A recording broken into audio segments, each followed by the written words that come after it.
This week on This is America in the World, our guest is His Excellency Domingos Fezas Vital. The ambassador represents the Portuguese Republic to the United States.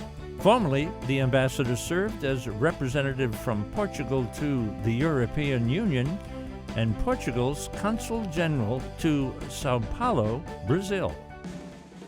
This is America in the World is brought to you by Japan. History, hospitality, and advanced technology sharing tomorrow. The Washington Diplomat, a world of news and perspective. The Sultanate of Oman. The U.S.-China Education Trust and F.Y. Chang Foundation, Julia Chang Block, President. The Rotendaro Family Trust. The Forerunner Foundation, dedicated to forward-thinking public policy. And the Embassy Series, uniting people through musical diplomacy, presenting international artists in diplomatic settings. Mr. Ambassador, so good to sit with you. Thanks very much for having me, Dennis. Tell me three things about Portugal I should know. Well, that's a good question. I would say neighbors across the ocean, 900 years young and counting. These were the three mottos of a month of Portugal that we held last year in the United States in 60 cities and 12 states in this country. And what was the message that we wanted to convey? That was a message about what Portugal is, the country itself, and the relationship between Portugal and the United States. Whoa. So when we say neighbors across the ocean, what we are saying is, look at how close we are to each other. Portugal is the first European country that you would manage to see if you manage to see across the ocean. So we are very close in geography. But we are very close as well in historic terms. Well, Portugal was the third country to recognize independence of the United States, the first neutral country to recognize independence of the United States, and the independence of this country was toasted with Portuguese wine by the founding fathers. So we, being very humble people, we tend to believe that, or we like to believe, that this is one of the reasons why the United States became a success story. It started on a very good note. But we have a very big Portuguese American community in the United States as well. We are both countries founding members of NATO. Mm-hmm. So in political terms, values, we are also extremely, extremely close.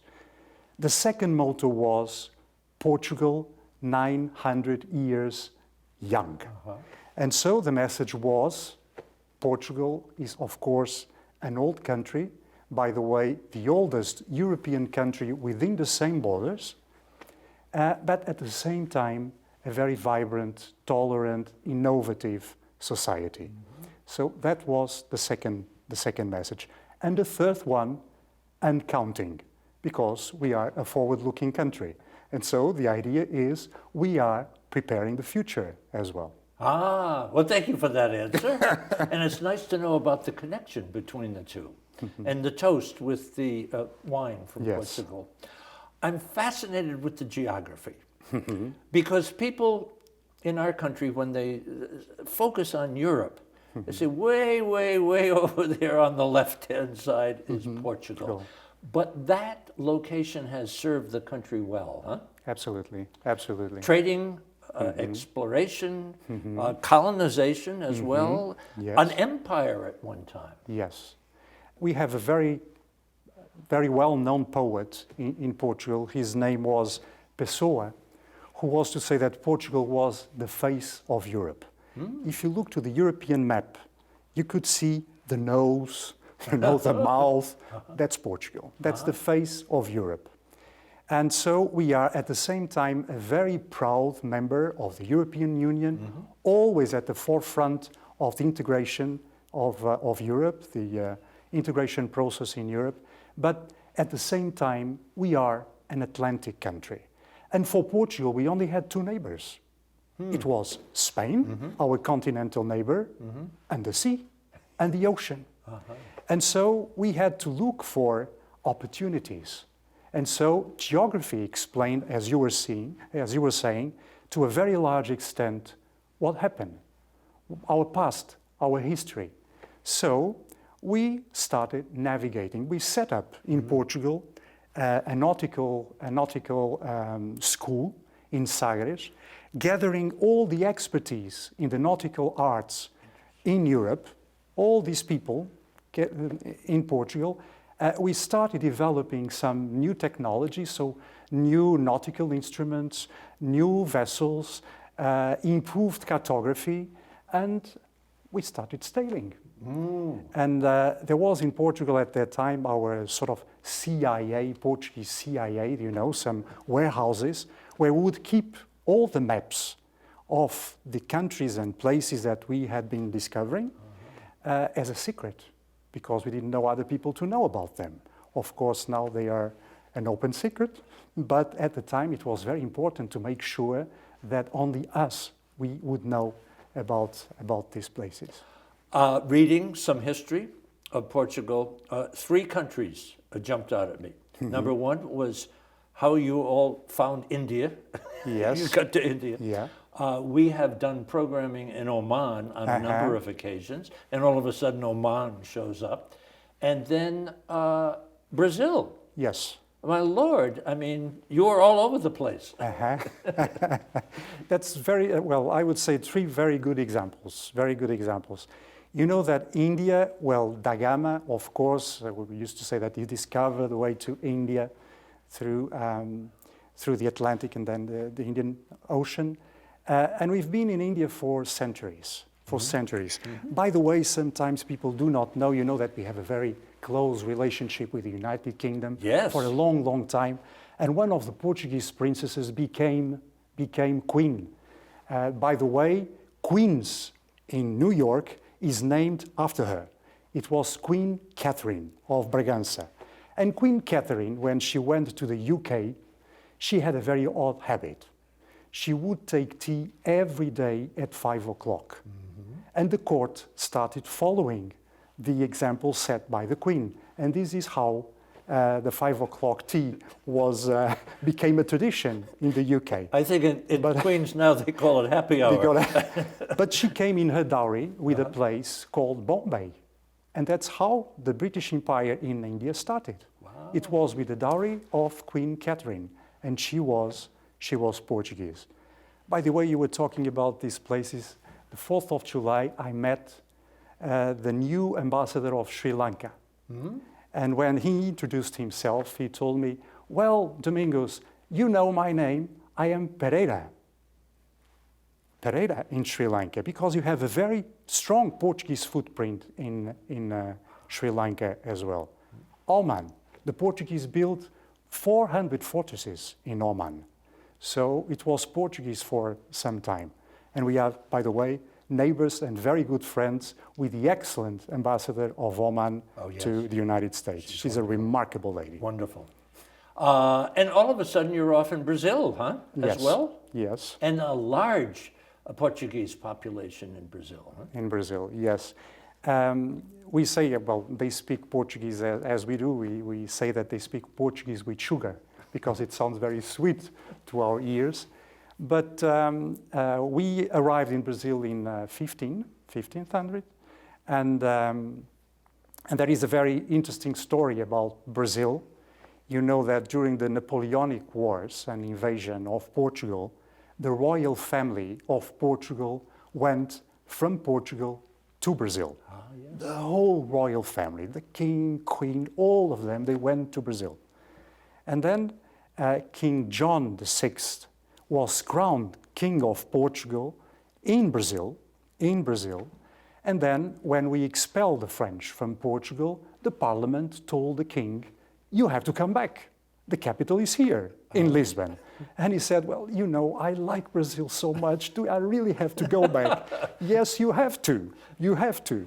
And so the king went back to Portugal. Rio was the capital of the Portuguese Empire. Just imagine George III setting the capital of the British Empire in Philadelphia or Boston, and then the king went back to Portugal and he left behind the heir to the throne.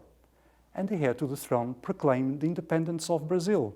And he became the first emperor of Brazil. My word. So, as you see, well, this looks very much like an opera script. Portugal is well traveled.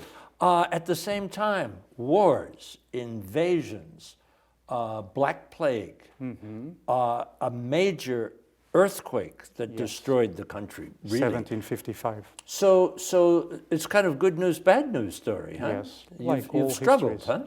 Like all histories, I would say. Well, it's not always good days, so we know about that. But I think that this is, we also are the way we reacted to what was negative in our history as well.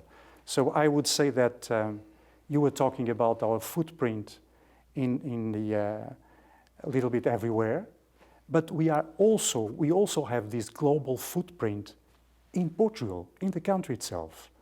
It's a very multicultural society, do you know? And you see that in our music, in our gastronomy, the way we are, the way we react. So we are the result of this, interchange of these contacts with other people and other cultures. So what would you say is at the heart of the culture of Portugal? I will say exactly what I've just told you. This multicultural, reality that is a little bit everywhere.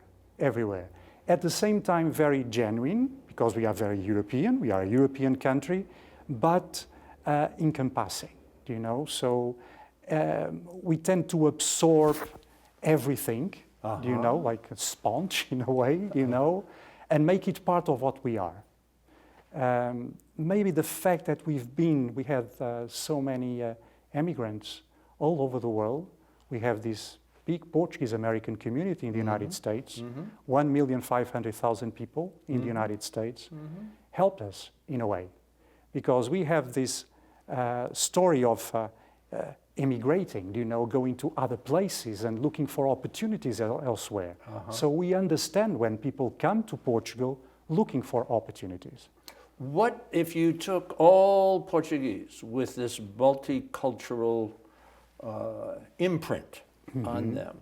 Are there certain values that people in Portugal hold dear? Yes, I would say tolerance, being ready to listen to the other, I think that it was Roosevelt who said once that you don't learn anything while you're talking, And so I think that if you go to Portugal, we tend to love foreigners, for instance, because we are very curious about other people and other cultures. And so I think that this is very much Portuguese way of being, and of living. What's the population of Portugal? 10,700,000. And Lisbon is the capital? Lisbon is the capital. Are there a couple of other cities that are critically important? Yes, I would say that, you have Lisbon and Oporto.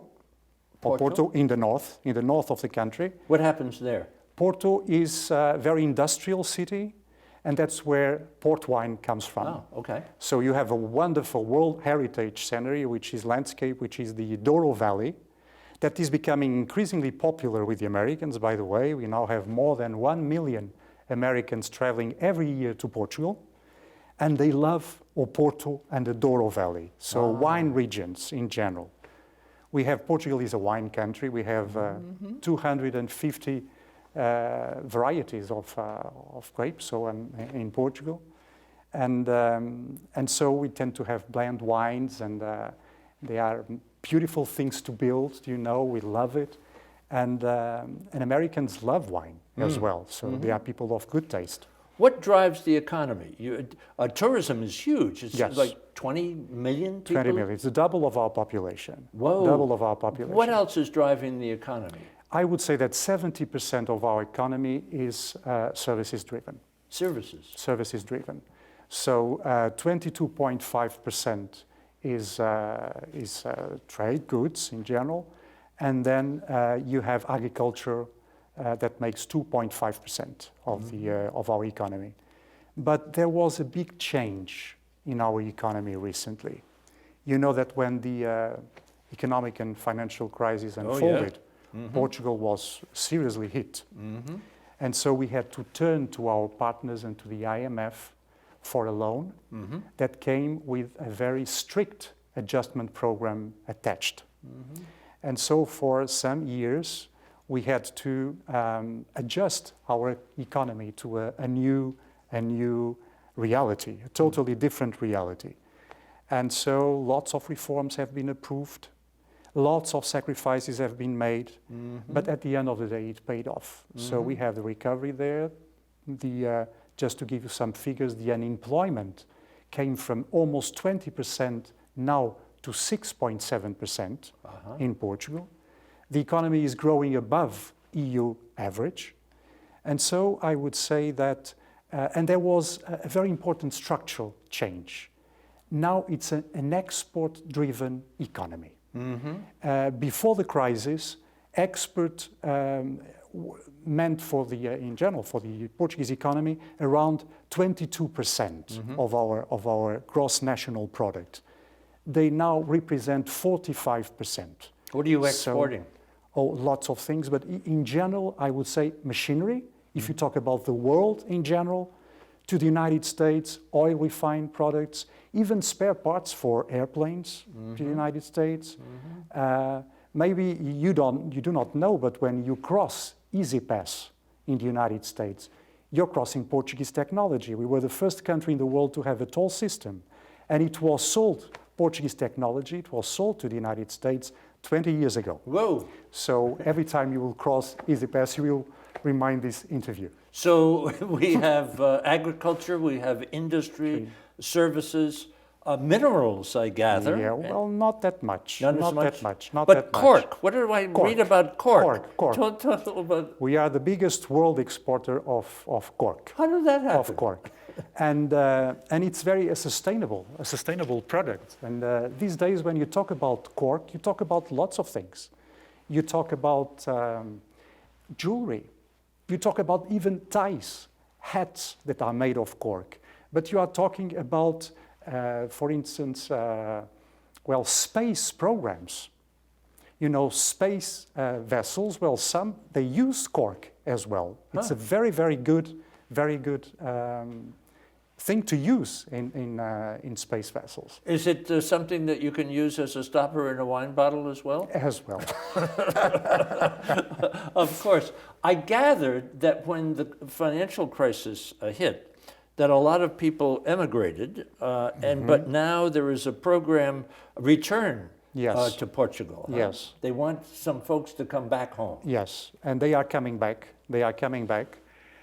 We want more to come back to the country, but there is something that is helping a lot, because Portugal is becoming a startup hub in globally speaking, but in Europe. Just to give you an idea, we are organizing every year by far the biggest gathering of high-tech people and companies, which is the Web Summit. The last edition, we had more than 70,000 people coming to Lisbon. And so, of course, this helped a lot putting Portugal in the high-tech map. You now have lots of American high-tech companies present in Portugal. You have Google, you have Cisco, you have lots of them in Portugal, investing and with research and development labs in Portugal. I want to make sure that I insert these into the conversation, because it's fascinating that your health system is ranked in the top 10 or 12 in the world, that as far as gay rights and same-sex marriage are way out front. I was fascinated that the longest sentence that somebody can get for committing a crime is 25 years. That's it. Yeah. How did that come about? Well, because we don't have death penalty in Portugal, and so this is the maximum that one can get. But you were talking about the health system in Portugal, And we have some policies that are quite innovative. And one of them that I get lots of questions about is our program to combat drugs, so drug trafficking and drug consuming. It's a very, very innovative program in Portugal. So we do not treat drug consumption in Portugal as a crime. It's not a crime, it's a health problem. Well, and so people are no longer imprisoned for taking drugs, no matter what sort of drugs. So they are followed. We have a system in Portugal by which they are followed by doctors, by social staff, that make sure that they make their way. Of course, they try to make sure that they quit, but they are followed as sick people. Let's put it that way, sick people. And so, and the rate of success is just amazing, amazing. So the levels of consumption have decreased substantially in Portugal, and you no longer have anyone in our jails in prison for drug consumption. Good for you. Boy, you're way out in front of so many countries, and our country as well. We're just getting that idea that this is an illness, a disease, a condition, and not a crime. You've had kings and queens and dictators, and now president elected, prime minister, parliament, huh? Yes. Would you call it a democracy? Is it a democracy? Yes, absolutely, Yeah. absolutely. How about your own career in the foreign service? Born and raised in Portugal, or no, abroad? No, but if you allow me just to come back, because we were talking about Portugal and democracy, just to underline how much we owe to the United States. Because in '74, Portugal became a democracy. We went through a very difficult period, and the support that we got from the United States for the consolidation of the democracy in Portugal is something that we will never forget. Never forget. So we are extremely grateful to the United States for the support we've got. Talking about my own experience, I was born in Africa, actually. My parents were there at the time. What did your dad do?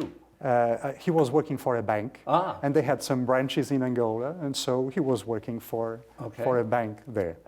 But I still remember being a young teen, and thinking about the life of my cousins back in Portugal, how boring that was, I loved living in Africa, and it was so different, so different from Europe at that time. And how did you get involved in the foreign service? Well, we went to Brazil. My family went to Brazil, and I always wanted to become a diplomat, because I loved everything about diplomacy, getting people together, trying to get people know my country better, and that was the sort of international relations, international politics. That was something that I've always liked. So it came as a very natural choice. And family here? In the United States? Yes. You mean? Yes, I have my wife with me, but not our kids. And we miss them immensely, Where of course. They? One of them lives now in Madrid. He moved from London to Madrid, and he lives there with his wife. And the other one lives in Brussels. Well, we're very honored to be here at the residence, and we thank your wife and yourself that I met here at an embassy series event a couple of months ago, which led to our getting together today. How would you characterize the relationship between Portugal and the United States today? Well, I think it's an excellent relationship. I have to tell, of course, we can always improve, and I'm here to improve things, so to make sure that they get even better. But let me tell you something. There was a big change in international relations in the last decades, I would say, which is the role that is played by civil society. Civil society. And I think that people-to-people contacts are becoming more and more relevant in international relations. So one of my most important bets in the United States is to make sure that we have more and more people-to-people contacts between our different civil society institutions, universities, enterprises, companies, people. I want them to talk to each other. And I see them as very important partners in making sure that our relation become even closer and even better. And you and I are having that conversation. Thank you so much. Mr. Ambassador, thank you much. So much for your Thank you very hospitality much. and the education. Thank you very much. Thank you. For information about This Is America in the World, visit our website, thisisamerica.net, or our YouTube channel, This Is America TV, and follow us on Facebook and Twitter. You can listen to all of our ambassador interviews on our podcast, The Ambassador Series. It's available on our website and iTunes. This Is America in the World is brought to you by Japan, history, hospitality, and advanced technology, sharing tomorrow. The Washington Diplomat, a world of news and perspective. The Sultanate of Oman. The U.S.-China Education Trust and F.Y. Chang Foundation, Julia Chang Block, President. The Rotendaro Family Trust. The Forerunner Foundation, dedicated to forward-thinking public policy. And the Embassy Series, uniting people through musical diplomacy, presenting international artists in diplomatic settings.